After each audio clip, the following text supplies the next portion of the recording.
করিয়া দিয়েন না, সবার সিনায় হেদায়েতের বাতি জ্বালাইয়া দেন।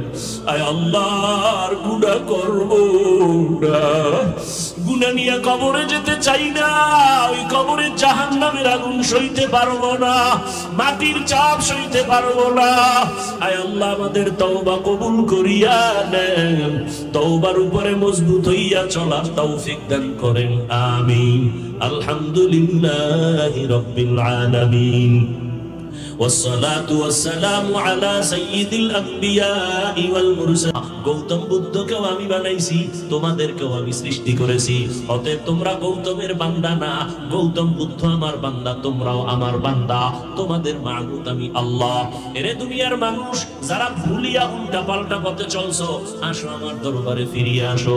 একবার যদি কাও আল্লাহ ভুল করেছি মাফ করে দাও, তোমার ভুলের মহাসাগর তৈরি করেছো 50 বছর দিয়া, তোমার গুনার পাহাড় বানাইছো 40-50 বছর লাগাইয়া। যদি মাথা নত কইরা একবার আল্লাহ কয়া ডাক দাও, তোর 50 বছরের গুনাহ ক্ষমা করতে আমার 1 সেকেন্ড লাগবে না। আমার দরবারে ফিরিয়ে আয়, আমি আল্লাহ পাকের রহমতের দরজা অনেক বড়, আমার দরজা থেকে আমি কাউকে ফিরায় দেই না। কত বড় বড় বড় বড় বেঈমানকেও আমি আল্লাহ কুদরতের কোলে টেনে নিয়েছি। বান্দা তুই আসতে পারো না, 1 বিঘা তুই আগাবি, আমি মাওলার রহমত তোর দিকে 1 হাত আগায় যাবে। ইদা তাকাররাবাল আবদু ইলাইয়া শিবরান তাকাররাবতু ইলাইহি যিরাআ ওয়া ইদা তাকাররাবা ইলাইয়া যিরাআন তাকাররাবতু মিনহু বাআ। যদি বান্দা 1 হাত আগাও, আমার রহমত তোর দিকে 2 হাত আগায় যাবে। ওয়া ইদা আতানি ইয়ামশি আতাইতুহু হারওয়ালাতান, বান্দা যদি হেঁটে হেঁটে আগাও, আমার রহমত তোমার দিকে দ্রুত গতিতে দৌড়াবে। কারণ আমি আল্লাহর ছেলে নাই যে আমাকে আব্বু বলে ডাকবে, আমি আল্লাহর মেয়ে নাই যে আমাকে আব্বু বলে ডাকবে, আমি আল্লাহর কোন স্ত্রী নাই যে আমার স্বামী বলে সম্বোধন করবে আর মায়া করবে। আমি আদর করে বানাইছি মানুষ, আমি আল্লাহ তোরে মোহাব্বত করে বানাইছি, তুই আমার একবার আল্লাহ বলিয়া ডাকবি। আমারে কেউ ডাকার নাই, আমারে ডাকার জন্য আমি তোরে বানাইছি। তোর জবানটা আমি পবিত্র রাখছি আমারে ডাকার জন্য। তুই যখন আব্বাকে আব্বা বলে ডাক দাও, আমি কুদরতের নজরটা দিয়া তাকায় থাকি, তুই ঠোঁটটা দিয়া যখন আব্বা কও, তোর বাবার কলিজা ঠান্ডা হয়ে যায়। যখন তুই আম্মুকে আম্মু বলে ডাক দাও, মায়ের কলিজা ঠান্ডা হয়ে যায়। সেদিন এক আল্লাহর বান্দা ঈশা মাদ্রাসায় চোখের পানি ছেড়ে কান্না শুরু করলো। ভাইজান আপনি কেন কান্না করেন? বলে আমার সন্তান 4 বছর বয়স হয়ে গেল, একবারও আব্বু বলে ডাক দেয় না, মাকে আম্মু বলে ডাক দেয় না। কারণ কি? জন্মগতভাবে কথা বন্ধ করে না, না তো বন্ধ না, কথাও বলে এবং খানাও খায়। সুস্থ সন্তান আব্বু বলে ডাকে না কেন? বলে মোবাইল চালাইতে চালাইতে, মোবাইল দেখতে দেখতে এখন বোবার মতো হয়ে গেছে। মোবাইলের দিকে 24 ঘন্টা নজর দেওয়ার কারণে এখন আব্বু বলিয়াও ডাকতে জানে না, আম্মু বলিয়াও ডাকতে পারে না। ইংলিশে 2-1টা কথা কয়, ডেডি বইলা ডাক দেয়, কিন্তু তৃপ্তি পাই না। বান্দা আমার সন্তান আব্বু না বললে কলিজা ঠান্ডা হয় না। ও আল্লাহর বান্দারা, একটা সন্তানের পিছনে ওই সন্তান তারে মা বানায় নাই, বাবা বানায় নাই, কথা বলার শক্তি মা বাবা দেয় নাই। ওই সন্তান তোমার আমার সন্তানকে মা বাবা চেহারা সুন্দর বানায় নাই, আল্লাহ তাআলা বানাইছেন। আল্লাহ তাআলা খানার আয়োজন করেছেন, হাঁটার শক্তি ছিল না, মা বাবায় হাঁটার শক্তি দেয় নাই। কে দিয়েছেন? ওই মা বাবায় সামান্য একটু মায়া, জামা কাপড় দেয় আর খানা দেয়, এই জন্য বাবা পাগল হয়ে গেল। আর তোমাকে আমাকে বানাইছেন যিনি আমার মালিক, ওই আল্লাহ কত আদর করে বানাইছেন জানুনি। আল্লাহ তাআলা বলেন, ওয়া ফি আনফুসিকুম আফালা তুবসিরুন।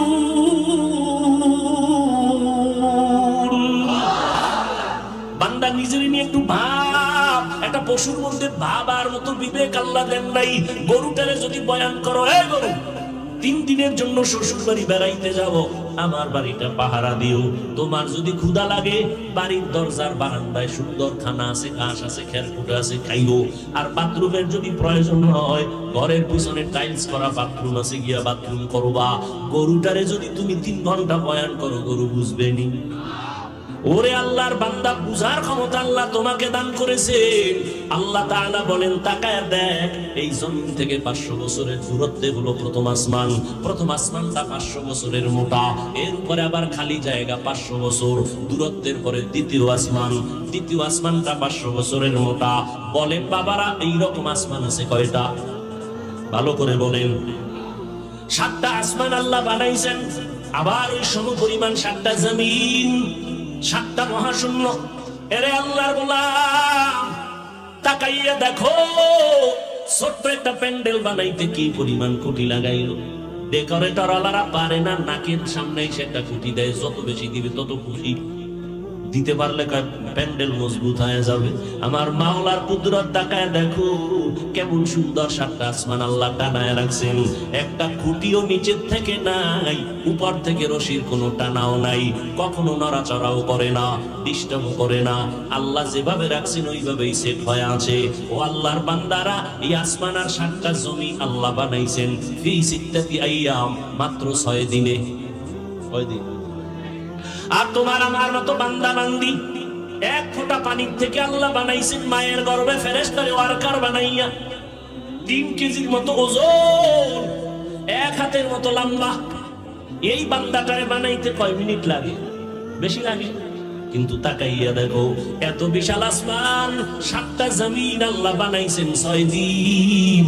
আর তোমার মতো আমার মতো বান্দাটারে 1 ফোঁটা পানির থেকে আল্লাহ বানাইতে সময় লাগাইছেন 6 মাসের মতো। সুবহানাল্লাহ। কয় মাসের মতো? কারণ এত বিশাল আসমান জমিন বানাইতে মাত্র 6 দিন, আর একটা 1 হাতের বাচ্চাটারে বানাইতে আল্লাহ এত সময় নিলেন কেন? একটু নিজেকে নিয়ে ভাবো। আহলুল্লাহ যারা, ওলিয়া উলিয়া যারা, তারা বলেন, মান আরাফা নাফসাহু ফাকাদ আরাফা রাব্বা। যেই বান্দা নিজেরে চিনে, সে তার রব আল্লাহরেও চিনে। আজ আমরা আল্লাহকে কেন চিনি না? কারণ আমাকে আমি চিনি না।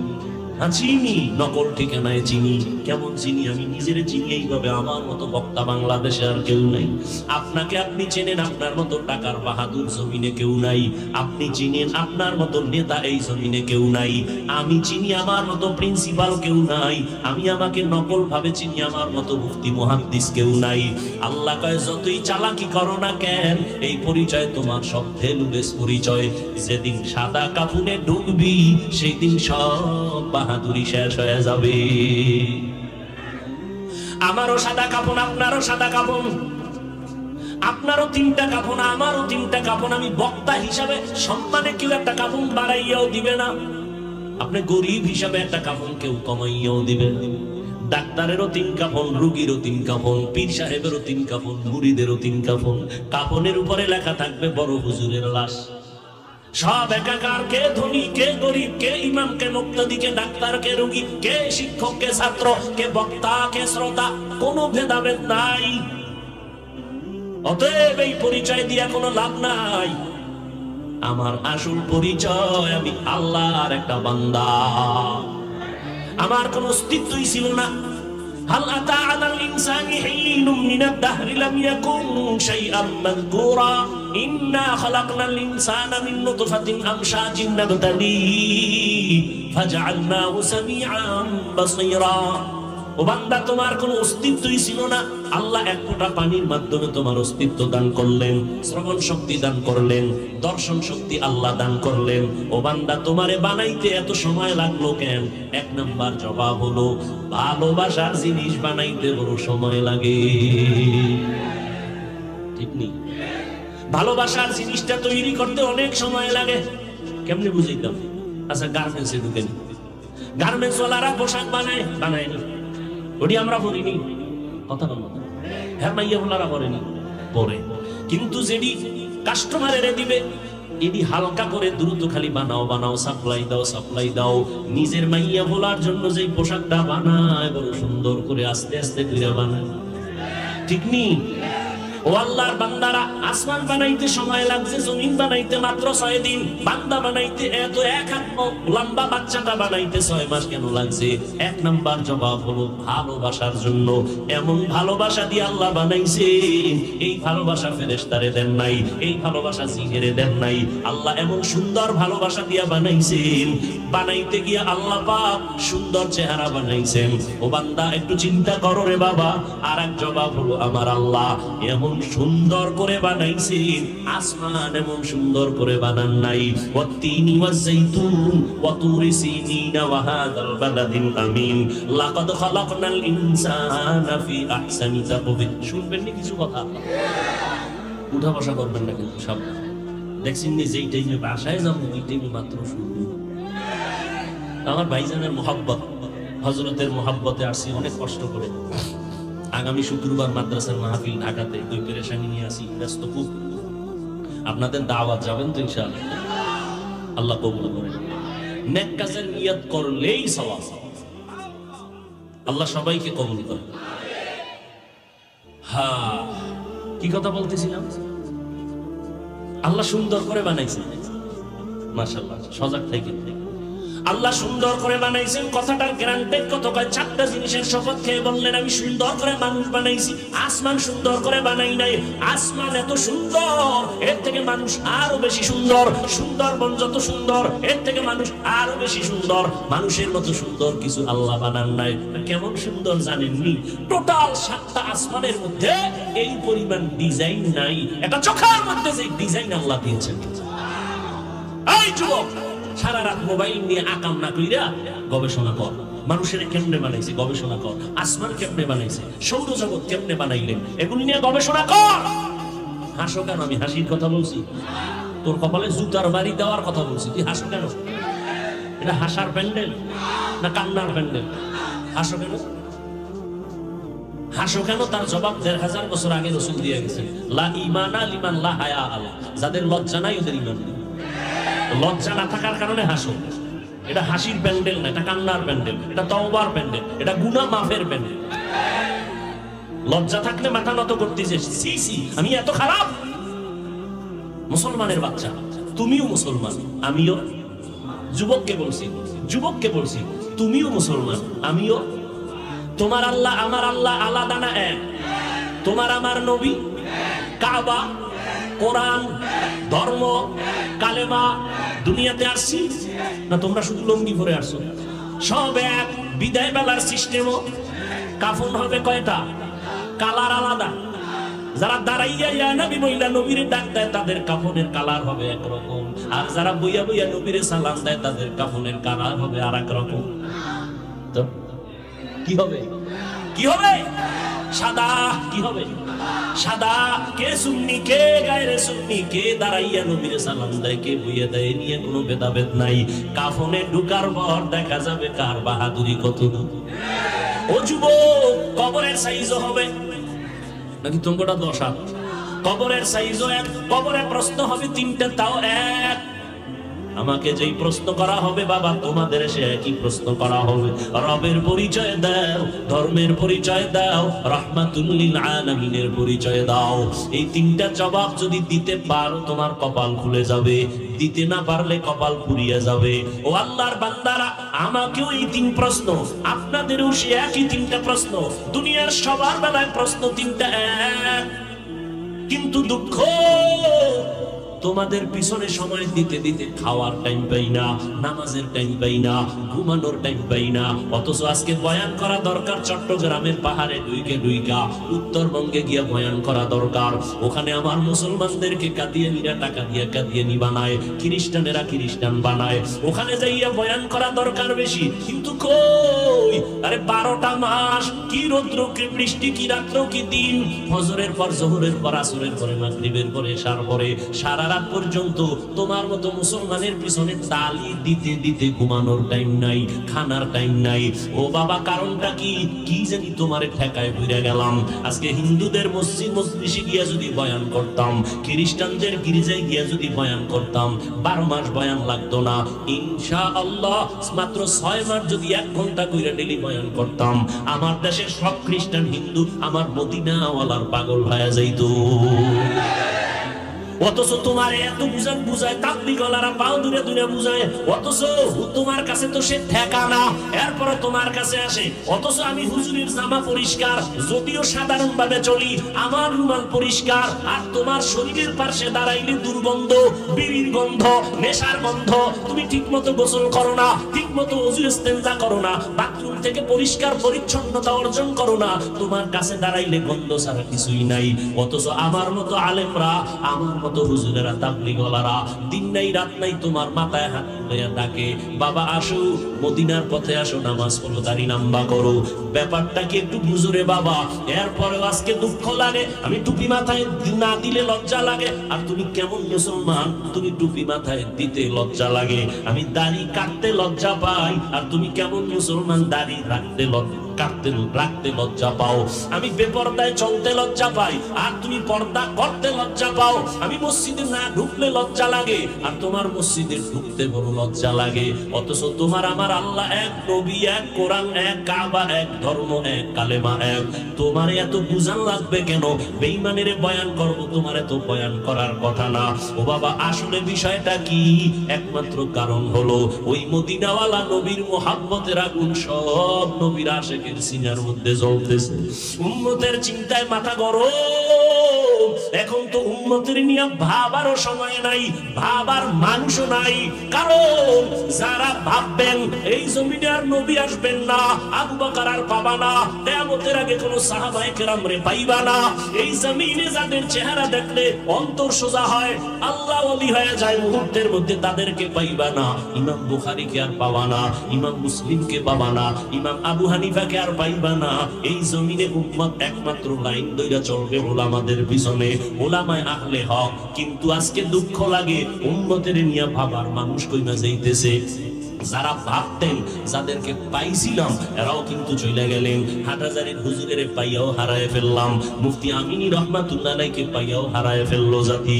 এই জমিনে শাইখুল হাদিস আল্লামা আজিজুল হক রহমাতুল্লাহ আলাইহিকে পাইয়াও মানুষ হারায় ফেললো, চিনলো না। এই জমিনে হাফিজি হুজুরের মতো রত্ন পাইয়াও মানুষ হারায় ফেললো। চরমনের জমিনে ঘুমান্ত সৈয়দ ফজলুল করিম রহমাতুল্লাহ আলাইহিকে পাইয়াও মানুষ চিনতে পারলো না, হারাইয়া ফেললো। হাটহাজারীর হুজুর মাদ্রাসা নিয়ে ভাবে নাই, উম্মত নিয়ে ভাবছেন, উম্মত নিয়ে চিন্তা করছেন। এখন তো চিন্তা করার কেউ নাই। আর যারা দুই একজন একটু মাঝে মাঝে চিন্তা করে সামনে আগাবেন, এমন ওয়াশালীন, এমন বেয়াদবের আবির্ভাব হয়েছে। আল্লাহওয়ালা বড় বড় ব্যক্তিদের ব্যাপারে ফেসবুকে কলম ধরতে চিন্তাও করে না বেয়াদবেরা। ঠিক কি না বলো? ভাইরা আমার, বড় বড় আলেমদের ব্যাপারে কলম ধরে। কাফিয়া পড়ে, কাফিয়া আলিয়ায় পড়ে দাখিল, স্কুলে পড়ে ক্লাস 8। এ বড় বড় আল্লাহওয়ালাদের বিরুদ্ধে কলম ধরে। আল্লাহর কসম, আল্লাহর আসমানের গজব এসে তোমাকে ধ্বংস করার জন্য এটাই যথেষ্ট। লিকুল্লি শাইইন জিনাতুন ফিল ওয়ারা ওয়া জিনাতুল মারই তামামিল আদাবি আজ খুদা খাহিমে তৌফিকে আদব বেআদব মাহরুম গাশ আজ ফজলে রাও। এরে আল্লাহর বান্দারা, উলামায়ে আহলে হকের লাইন ছাড়া জান্নাতে ঢোকার কোন লাইন কিয়ামতের আগে খোলা হবে না। ওই উলামায়ে আহলে হক দিন রাত্র মেহনত করে তোমার পেছনে। ও যুবক, তোমারে তো কিন্তু বলে না তুমি আমার মতো হুজুর হইয়া যাও। এই যুবকেরা, এই যে এতক্ষণ বয়ান করলাম, একবারও বলছি স্কুল ছেড়ে দাও, তাবলীগে না গেলে জাহান্নামে যাবা বলেছি? আমি কওমি মাদ্রাসায় পড়েছি, একবারও কিন্তু বলি নাই কওমিতে না পড়লে তুমি জাহান্নামে যাইবা। আমি আহলে হক পীর মাশায়েখদের লাইনের সন্তান, একবারও বলি নাই তুমি পীর সাহেবের কাছে না গেলে জাহান্নামে যাইবে। তা আমি কি বলতে আসছি? আমি বলতে আসছি বাবা তুমি যেখানে আসো ওই লাইনে থাকো, স্কুলে আসো ওখানেই থাকো, কলেজে পড়ো ওখানেই থাকো, চাকরি করো ওই জায়গায় থাকো, ব্যবসা করো ওই জায়গায় থাকো, তবে পদ্ধতিটা সুন্দর করে নাও। পদ্ধতি সুন্দর করার জন্য জমিনে একমাত্র সুন্দর পদ্ধতি দুনিয়ার মানুষকে উপহার দিয়ে গেছেন আমার নবী। এই জমিনে আমার নবীর থেকে উত্তম আদর্শ আর কারো কাছে থাকলে ক আল্লাহর কোরআন সামনে আছে, কসম আল্লাহ নবীর থেকে ভালো আদর্শ যদি কারোর মধ্যে থাকে বল, আমি নবীরটা বাদ দিয়ে সেখানে যাব। যুবকেরা তাল মিলাইস না, দিল থেকে বল নবীর আদর্শ থেকে দামি আদর্শ আছে কারো কাছে আছে? আমার নবীজির থেকে বড় মুহাদ্দিস, বড় মুফতি, বড় মুফাসসির, বড় পীর, বড় দার্শনিক, বড় বৈজ্ঞানিক, বড় একজন কলামিস্ট আছে? ছিল? আসবে? বলো যুবক ওই নবীর আদর্শ, বলো ওই নবীর আদর্শের ভিতরে নখ কাটার নিয়ম আসেনি? আছে? চুল কাটার নিয়ম আসেনি? তুমি বেঈমানের লাইনে চুল কাটলা কেন? নবীরটা ভালো লাগে না? আবার আশিকে রাসূল দাবি করো, লজ্জা করে না? ও বেহায়া, লজ্জা নাই? করো রাসূলের সাথে দুশমনি, দাবি করো আশিকে রাসূল, তাহলে বন্ডকে? তুমি দাড়ি কাটলা, চুল কাটলা বেঈমানের লাইনে, তুমি কও আমি আশিকে রাসূল, তো বন্ডকে আমরা না? একটা লাইন তো হয়তো আমরা ভণ্ড, তোমরা দাড়ি কামানেওয়ালারা আসে, আর না হয় তোমরা ভণ্ড আমরা রাসূলের আসে। একটা সমাধানে আসো। ও যুবক আমি তোমার ক্ষতির জন্য আসি নাই রে বাবা, মনটা তৈরি করে রাখছি। যদি কেউ বলো হাফিজ ভাই নিচে নামেন, আমার দুইটা পায়ে যদি আপনি হাত দেন আর জীবনে দাড়ি কাটবো না। একটু বল আমি নিচে নাই না তো পাও ধরতে রাজি আছি, কারণ আমার নবীরে কষ্ট দেও অন্তরের মানানো যায় না রে বাবা। আজকে আমিও যদি তোমার মতো যৌবনের তাড়নায় প্যান্ট শার্ট টাই লাগায় দাড়ি কাইটা চলতাম, কেউ আমারে বাধা দিত না। বরং টুপি মাথায় দিলে মাথাটা গরম, তোমার থেকে কম বুঝি না। দাড়ির কারণে যৌবনের ভাব চলে যায়, কম বুঝি না। লম্বা জামাটা পরার কারণে শরীরটা আটকা আটকা লাগে, কম বুঝি না রে বাবা। এই শীতের মধ্যে ঠান্ডা পানি দিয়ে ফজরের সময় নামাজ পড়তে কি যে কষ্ট বুঝানো যাবে না রে বাবা। বাসায় গিয়া তো ইচ্ছা করলে আল্লাহ মাফ করে, শয়তান ধোকা দিলেও তো পারি নামাজ না পড়ে ঘুমায় থাকবো, কেউ তো দেখবে না। কিন্তু আল্লাহর কাছে বড় ধরা, অন্তরের মধ্যে বাড়ি মারে। এই হাফিজুর রহমান, সারা দুনিয়ার মানুষের অন্তরের মধ্যে ভালোবাসা তৈরি করে দিছি আমি। আমার সাথে যদি বেঈমানি করো, মানুষের অন্তর থেকে মোহাম্মত পার্সেন্ট কমায় দিবে। আমার মাওলারে বেজার করলে আরেক সেকেন্ড এই জায়গায় থাকা যাবে না। ও আল্লাহর বান্দারা ভালো করিয়া বুঝো, আজকে টুপির কারণে দাড়ির কারণে কত মানুষ কত বাজে কথা বলে, আর বড় টুপি ফালাই না, দাড়ি ফালাই না, নামাজ সারি না, বেপরদায় চলি না, একটা গালিও দেই না রে বাবা। তোমরা আমগো হুজুর গো কি পরিমাণ গালাগালি করো, কি পরিমাণ বিরোধিতা করো, আমরা একটা জবাবও দেই না। বরং দেখা হলে হাসি দিয়া সালাম দে, দোয়া চাইলে মোনাজাতে সবার জন্য দোয়া করি, দুশমনের জন্য করি, বন্ধুর জন্য করি। ও আল্লাহর বান্দারা, কেমনে বুঝাইলে তুমি দিনের লাইনে আসবা? তোমাকে কিন্তু বলি না স্কুল ছেড়ে দাও, স্কুলে পড়ো, কলেজে পড়ো, ডাক্তার হও, ইঞ্জিনিয়ার হও, বৈজ্ঞানিক হও, দার্শনিক হও, প্রফেসর হও, তবে দাবি আমার একটা, বেয়াদব হইও না। শিক্ষকের সাথে বেয়াদবি করবা না, সাবধান। যদি করো, শিক্ষক যতদিন পর্যন্ত তোরে মাপ না দিবে, আমার মাওলাও তোরে মাপ দিবে না। মা বাবার সাথে বেয়াদবি করবা না। মা বাবার সাথে যদি অন্যায় করো, মা বাবা যদি ক্ষমা না দেয়, আমার আল্লাহ ক্ষমা দিবেন না, কারণ এটা বান্দার হক। আলেমের সাথে যদি বেয়াদবি করো, সে ক্ষমা না দিলে আমার মাওলা দিবেন না। ও যুবক, কোন দিকে তুমি চলতেছো? তুমি ডাক্তার হও, ইঞ্জিনিয়ার হও, তবে এই গ্রামের ইঞ্জিনিয়ার না। সাহস নাও, জিদ করতে পারো না? কি জিদ করো? ওই মাইয়ারে না নিয়ে ফাঁসি দিবেন না, জিদ কর পৃথিবীর শ্রেষ্ঠ সম্মানের চেয়ারে বৈশা, এরপরে বলবো। ডাক্তার হলে আমি গ্রাম্য ডাক্তার হব না, হয়তো জাতীয় নয়তো আন্তর্জাতিক মানের ডাক্তার হব। ইঞ্জিনিয়ার যদি হতে চাই, আমি গ্রাম্য ইঞ্জিনিয়ার না, হয়তো জাতীয় নয়তো আন্তর্জাতিক মানের ইঞ্জিনিয়ার হব, প্রফেসর হব আন্তর্জাতিক মানের। এরে জানো তোর মধ্যে আমার মাওলা কি মেডিসিন দিয়া রাখছেন? তুই একা একটা যুবক, আমার মাওলা তোর মধ্যে এমন মেডিসিন দিয়েছেন, গোটা পৃথিবীটাকে কন্ট্রোল করার মতো ক্ষমতা তোমার মধ্যে আল্লাহ রাখছেন, কিন্তু এগুলো নষ্ট করে ফেলাইতেছো মোবাইলের কারণে। সারাটা রাত ঘুম নাই, সারা রাত মোবাইল নিয়ে কবিরা গুনাহ করে করে কাটাও। ও যুবক, এমন একটা সময় আসতেছে শুইয়া শুইয়া কাঁদবি, চোখের পানি মুছার কোনো মানুষ পাবি না রে বাবা। অনুরোধ করে বলছি রে বাবা, তুমি একজন ভালো ডাক্তার হও, ইঞ্জিনিয়ার হও, প্রফেসর হও, সেজন্য সম্মানের প্রফেসর, তাসনিমার মতো ডাক্তার না, সম্মানজনক ডাক্তার। আমাদের দেশের মধ্যে আমাদের দেশি সন্তান আন্তর্জাতিক মানের ডাক্তার নেই, কথা বল না। তো তুমি সেইটা হও, তোমার মধ্যে নাই কি? কিসের অভাব? কিসের অভাব? হ্যাঁ, ওই মানদণ্ডে যদি পৌঁছতে চাও, তোমার মধ্যে মেডিসিন আছে, ব্যবহার করো, তবে দুইটা পুঁজি লাগবে। বলো কয়টা পুঁজি? এই দুই পুঁজি যদি তোমার বিবেক নামের আদালত অ্যান্সার দেয় যে ঠিক, তাহলে আজকে বাসায় গিয়া কালকে এই দুইটা কথা কম্পিউটারে টাইপ কইরা লেমিনিং করে ঘরের দরজায় টানায় রাখবে। সর্বোচ্চ সফলতার শিখরে যদি থাকতে চাও, সম্মানের সাথে দুই পুঁজি লাগবেই। একটা হলো সুস্থতা, দ্বিতীয়টা হলো সৎ চরিত্র, আখলাকে হাসান। মুখস্থ কর। এক নম্বর কি? আচ্ছা, তোর বাড়ি আছে, গাড়ি আছে, সব আছে, তুই বিছনায় পড়ে রইছো অসুস্থ, লাভ আছে? হ্যাঁ।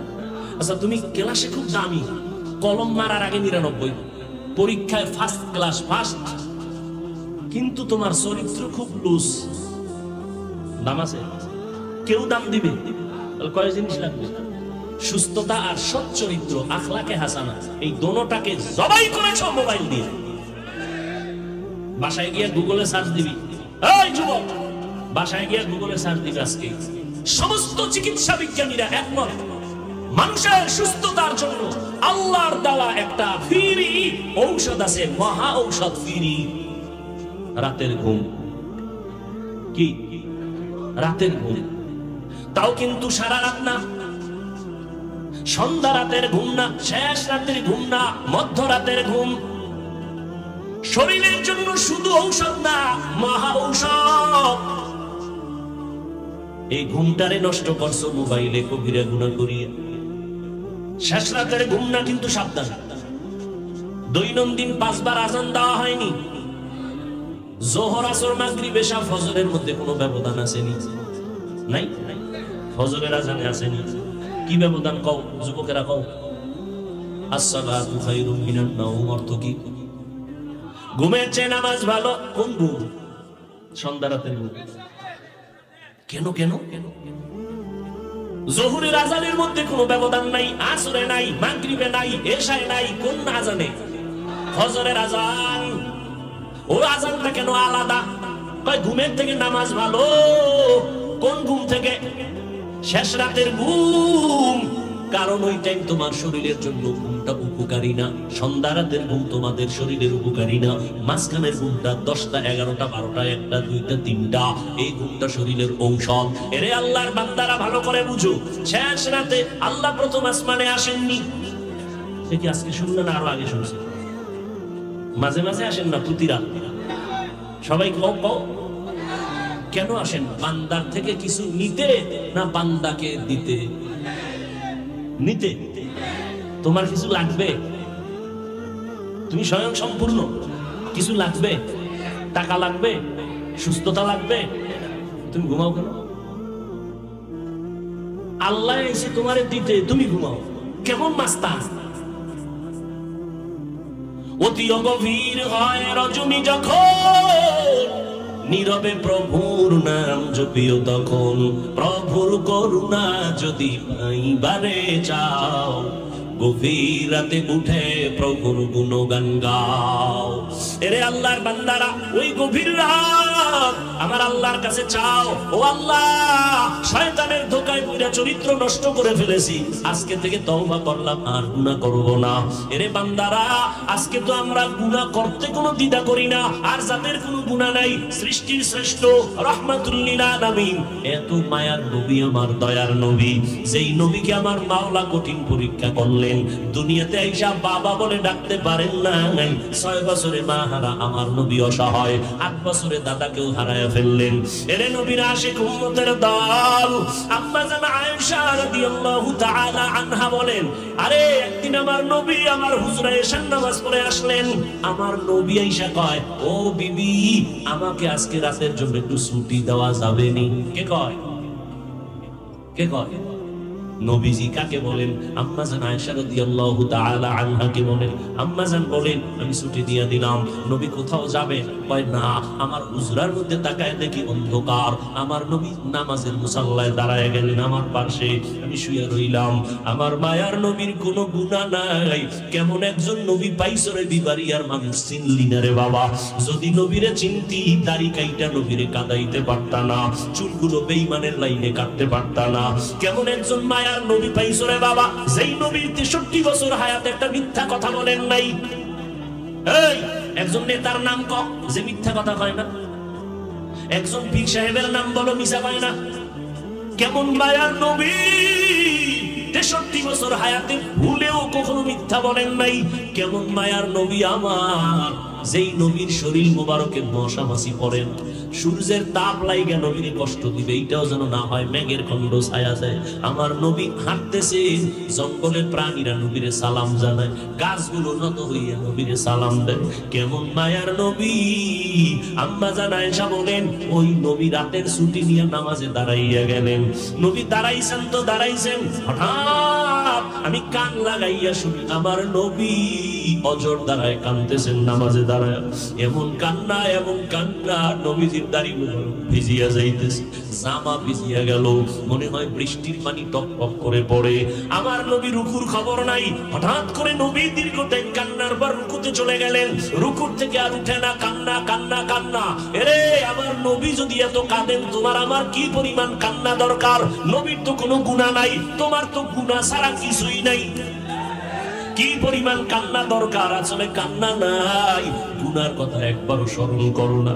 এরে আল্লাহর বান্দারা, কয়দিন আর বাঁচবারে যুবক? এমন একটা দিন নাই গাড়ির নিচে যুবকের লাশ নাই, পানির নিচে যুবকের লাশ নাই, ঘুমের বিছানায় যুবকের লাশ। কয়দিন আর বাহাদুরি করবারে বাবা? একবারও কি গুনার কথা চিন্তা করো না? আজকে যদি বাবা আমাদের হুজুরদের যত বাহাদুরি করি, আমরা পুঁজি হলো আল্লাহর কোরআন। এই কোরআনে যদি ভুল কেউ বের করে দিতে পারতা, আমরা আল্লাহর থেকে আলাদা হয়ে যেতাম। কোরআন যেহেতু সত্য, কোরআনের সব কথাই সত্য।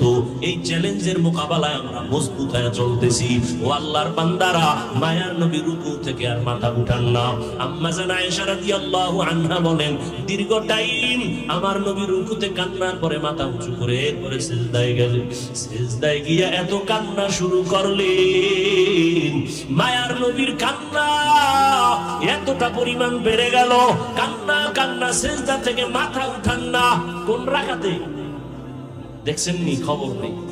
প্রথম রাকাতের মাত্র প্রথম সিজদা, নবী এত কান্না কান্না শুরু করলেন, সিজদা থেকে মাথা উঠান না।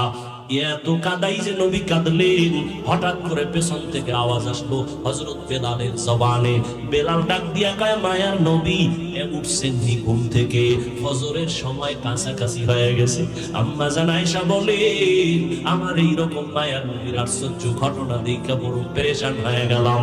এর নবীর আশিকের দল, আমার মায়ার নবী এত কষ্ট করলেন এই উম্মতের জন্য। আম্মা জান আয়েশা বলেন, একদিন আমি দেখি আমার হুজরার মধ্যে বইয়া নবী গুনগুন গুনগুন করে কান্না করে। আমি বললাম, নবী কেন কাঁদেন? আমার ব্যবহারে কষ্ট পেয়েছেন নাকি? কয়, না না, কাঁদি কেন জানুনি রে আয়েশা, হাসরের ময়দানে ভয়ঙ্কর অবস্থার কথা মনে পড়ে গেছে। ও আল্লাহর বান্দারা, গুনার কথা স্মরণ করে একটু চোখের পানি ছেড়ে তওবা করো। কয়দিন আর দুনিয়াতে বাঁচবা? আল্লাহ যেদিন ডাক দিবে, কেউ তোমারে আমারে ধরিয়া রাখতে পারবে না। আল্লাহর প্রিয় বান্দাদের আল্লাহ ডাকেন, তওবার দরজায় ফিরিয়ে আসো। আল্লাহর দরবার থেকে কোথায় ভাগিয়া যাবা? যাওয়ার তো কোনো জায়গা নাই। মায়ার নবী কাঁদেন, হাসরের ময়দানের ভয়ঙ্কর হালাত হবে, মানুষগুলো উলঙ্গ দাঁড়াবে, নবীরা পর্যন্ত উম্মতের কথা ভুলিয়া যাবে। কান্নায় বিভোর হয়ে যাবে। আম্মা জান আয়েশাকে নবী বলেন, ও আয়েশা, উম্মতেরা পাগলের মতো হইয়া নবীদের কাছে ঘুরবে, কেউ সুপারিশের জন্য জিম্মা নিবে না, নিজেরে নিয়ে ভাববেন আর কাঁদবেন, সর্বশেষ উম্মতগুলো আমার দরবারে আসবে। আম্মা জান বলে, নবী আপনি কোথায় থাকবেন? হাসরের মাঠে। মায়ার নবী বলেন, আয়েশা, আমি আল্লাহর আদালতে দরবারে মাকাম মাহমুদে সিজদায় পড়ে কান্না করব। অন্য নবীরা কাঁদবেন নিজের জন্য, উম্মতের কথা ভাববেন না, আর আমি একবারও নিজের কথা বলবো না, আমি আল্লাহর কাছে কাঁদবো আর বলবো, আল্লাহ আমার উম্মতের বাঁচাও, আমার উম্মত গুলো জাহান্নামে যেন না যায়।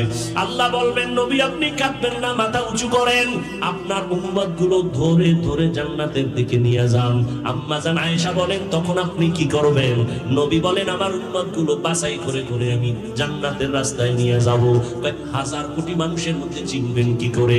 আম্মা জানকে নবী বলেন, একটা বকরি বা গরু যদি কপালের মধ্যে সাদা রেখা থাকে, চিনা কষ্ট না আসান? বলে আসান। নবী বলেন, আমার উম্মত যারা 5 ওয়াক্ত ওযু বানায় নামাজ পড়বে, ওযুর অঙ্গগুলো নূরের দ্বারা আলোকিত হয়ে যাবে। আমি দেখা দেখা উম্মত গুলো দইরা কাতার দিয়া লাইনে দাঁড় করাইয়া হাউজে কাউসারের কিনারায় যাব। আমি নিজের হাতে হাউজে কাউসারের পানি দিব, এরপরে আমার উম্মতরা পান করবে লাইনে দাঁড়াইয়া। হঠাৎ কইরা এই লাইনের মাঝখানে একটা পর্দা পড়িয়া যাবে। আমি বলবো, ফেরেশতারা পর্দা দিলা কেন? ও নবীজি, এই উম্মত গুলো যারা পর্দার বাহিরে, এরা আপনার খাঁটি উম্মত না। আপনি দুনিয়া থেকে যাওয়ার পর এই উম্মত গুলো আপনার সুন্নত মানে নাই, জবাই করেছে, দাড়ি রাখে নাই, টুপি পরে নাই, আপনার সুন্নত নিয়ে মস্কারা করেছে, উপহাস করেছে, ঠাট্টা করেছে, নামাজ পড়ে নাই, যারা পড়তো তাদেরও পছন্দ করে নাই, নিজেও দাড়ি রাখে নাই, যারা দাড়ি রাখতো তাদেরও পছন্দ করে নাই। আমার নবী তখন বলবে, সোহকান সোহকা, ও উম্মত আমার থেকে ভাগিয়া যাও। আল্লাহ না করুন ওই নবীর ভাগার দলে যদি আল্লাহ না করুন পড়িয়া যাই, তখন বলো বাবা কি উপায় হবে? ওই সময় জাহান্নাম ছাড়া উপায় নাই। আর আল্লাহর আদালত বড় কঠিন। 1 সেকেন্ড দুনিয়ার সূর্যের গরম সইতে পারি না, গরম আসলে বাসায় গিয়ে ফ্যানের বাতাস না চালায় ঘুমাইতে পারি না, মশারি ছাড়া মশার কারণে ঘুমাইতে পারি না। ও গুনাহগারের দলেরা, ওই কবরে যদি তওবা না করে গুনাহ নিয়ে যাও, কই পাইবা মশারি বলো?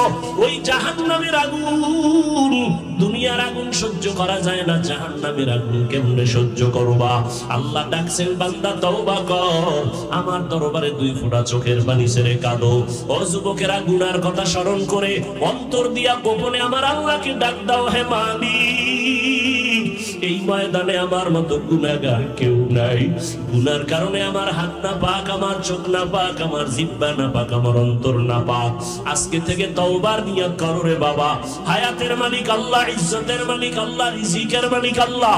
আর কোনদিন নামাজ ছাড়বা না, বেপরদায় চলবা না, মা বাবাকে কষ্ট দিবা না, উলামায়ে কেরামের বিরুদ্ধে যাবা না, নবীর তরিকা মেনে চলবা, দাড়ির মধ্যে কখনো অস্ত্র লাগাইবা না। তওবা যদি নসিব হয়, 2 ফোঁটা চোখের পানি ছেড়ে মাওলাকে ডাকো। জীবন চলিয়া গেল আর নামাজ ছাড়বা না, দাড়ি কাটবা না, বেপরদায় চলবা না, মা বাবার দোয়া নিয়ে চলবা, বেয়াদবি করবা না, উলামায়ে কেরামের পরামর্শ নিয়ে চলবা, বেয়াদবি করবা না। ওরে আল্লাহর বান্দা, তোমার মতো কত যুবক স্কুল কলেজে পড়ে, চাকরি করে, ব্যবসা করে, নামাজ ছাড়ে না, তুমি কেন পারবা না?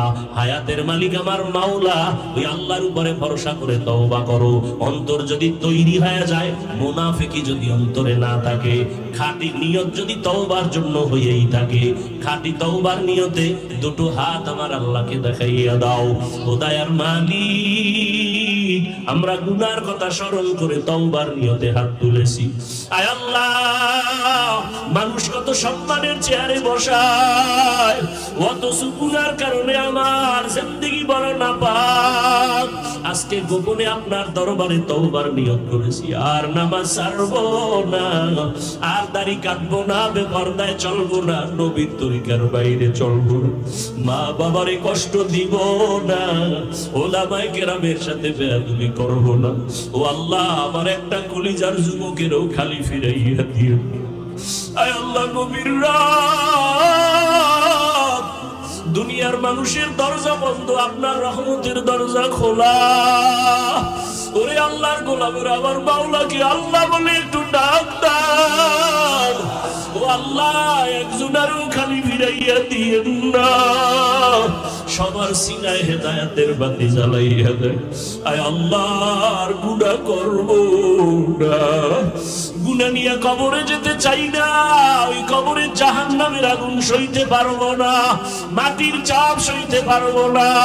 আয় আল্লাহ আমাদের তওবা কবুল করিয়া নেন, তওবার উপরে মজবুত হইয়া চলার তৌফিক দান করেন, আমিন। আলহামদুলিল্লাহি রাব্বিল আলামিন, والصلاة والسلام على سيد الأنبياء والمرسلين।